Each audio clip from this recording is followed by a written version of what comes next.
Thank you. That's a great question. It really is a dream come true. Tonight has felt surreal for so many reasons. I am such a big fan of the church, period, the Big C church, and just everything that people are doing to further God's kingdom.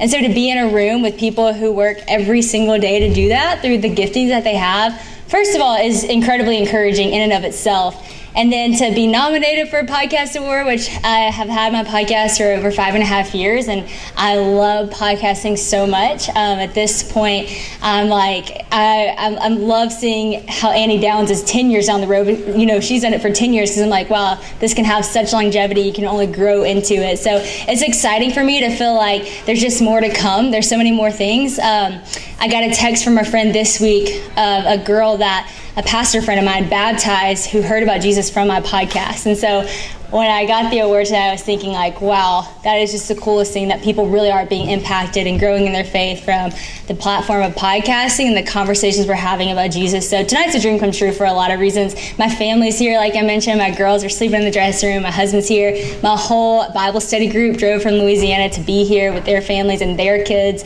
So it's been incredibly special. Yes? Congratulations on everything tonight. You did a great job. Is there a podcast guest that you're really excited about coming up, or just someone that you would like to have? Oh, yes. This is such a good question, because for 5.5 years, I have wanted to have Priscilla Shire on my podcast, and I finally have my interview scheduled.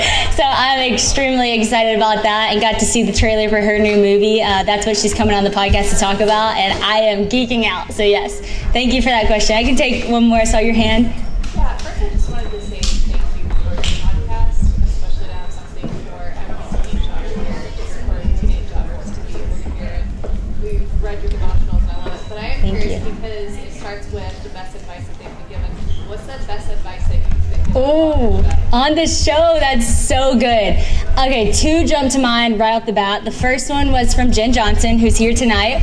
And she said, you know, all my life, people were like, how do you find balance? How do you balance it all? And she said, I did not find balance. I just learned how to juggle. And she said, you got to get really good at learning how to juggle, but also with that, know when it's time to put a ball down, you know, to get back in rhythm.